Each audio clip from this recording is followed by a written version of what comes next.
In the same week, we're learning how Apple colluded with the Chinese government to curtail the use of airdrop during protests. We're also learning how Google here in the United States is working with the federal government to help prosecute January 6 offenders using their geolocation. And the most important thing to remember about this story is that your phone is primarily a tracking device. It has the convenience of allowing you to get onto Facebook or make a phone call or send a text message, but those are subsidiary benefits. The primary benefit is for Google and now the government effectively to track you like a big brother. That's not to say that in any way, shape, or form that I'm endorsing what happened on January 6th. No, I think it was a riot that got way out of hand, and I do not ever want to see that again at our U.S. Capitol. I don't think it was an insurrection, as the Democrats tend to call it. Just not organized enough to be an insurrection. It was a riot that got out of hand. And now the federal government is using geolocation data from their phones to track them and then charge them with crimes, which, if you're involved in the January 6th thing, is concerning if you're a defendant, obviously. But why I'm especially more interested in it is for the future use. You see, when the government colludes with big tech to track people and they're successful in getting the courts to go along with that, then usually they don't step back from having achieved that power or that ability. They're going to double down, triple down, quadruple down in getting tracking information from your phone in the future. Because they were able to do it here at a wide scale, they're going to do it again. How do they actually do it? How does it actually work? Let's take a look. For the best description of this, we go to Mark Harris at Wired from September 2021, how Google Geofence warrant helped catch the Capitol riot mob. Here's the money quote.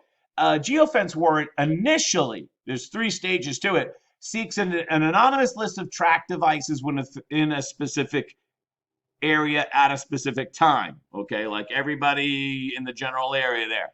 Investigators use that list to focus on tracks that look suspicious, like people who actually entered the Capitol building, and can ask Google to widen the time or geofence boundaries on only those devices. Finally, investigators can go back to Google, this is step 3, and unmask the real name, email, phone number, and other information for just the people for whom they have probable cause that effectively committed some type of crime. Courts can and have rarely denied geofence warrant requests that are overly broad, according to Wired. But where a typical geofence fishing expedition might catch only 1 or 2 suspects, the January 6th investigation appears to have landed an entire net full of potential suspects. Now you might say, good, let's use Big Brother to catch these rioters / insurrectioners or to catch the bank robber, but be careful what you wish for.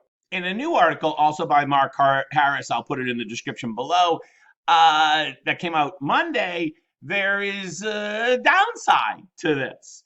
For instance, the government enlisted Google to search untold millions of unknown accounts in a massive phishing expedition, one of the J6 lawyers wrote.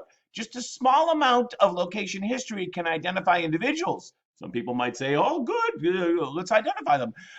Engaged, but they might be engaged in personal and protected activities, like, I don't know, you're protesting the government, like some people in China were protesting the government, right?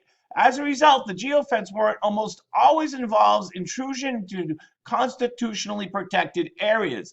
In other words, in itself, the potential of getting geofence warranted is a chilling effect upon your First Amendment right to free speech. Let's go on. If the judge tosses the case, which apparently is going to be unlikely, many people that have been charged under J6 warrant might get off. That's unlikely. Matthew Toksin, a law professor and Fourth Amendment expert at the University of Utah. By the way, I have seen Law and Order a couple of times. I am not a lawyer.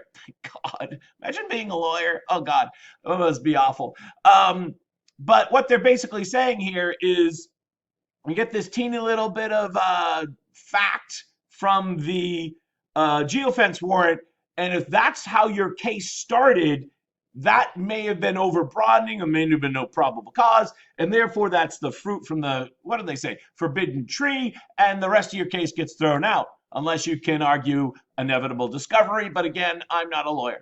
So Toksin, the University of Utah professor, says there remains a high level of uncertainty around the whole idea of geofence warrants. Some courts have said they are valid, some have said they are overbroad and sweep up way too many innocent people, just simply who are out there exercising their First Amendment, for instance. We are in the very early stages of this, which goes back to what I was saying earlier. If the government is successful in using this, they'll use it now, and you might think it's justified now. A lot of people do. I'm not saying that I do, but a lot of people think they do. But if they use it now and it's justified, it's possible that they'll use it in the future in a situation where you are the one that is being tracked, and you might not think it's justified then. And in the Wired article, Andrew Ferguson, a professor of law at American University, which is actually where I went to school for 1 year in Washington, D.C., the only time I've actually ever lived outside of Massachusetts, behind enemy lines, says that what worries me because of the January 6 cases are going to be used to build a doctrine that will essentially enable police to find almost anyone with a cell phone or a smart device in ways that we as a society haven't quite yet grasped. Thank you, Professor Ferguson. That is going to undermine the work of journalists, undermine political dissenters, and it's going to harm women who try to get abortion services. So, okay, well, I guess we understand where Professor Ferguson is on that issue.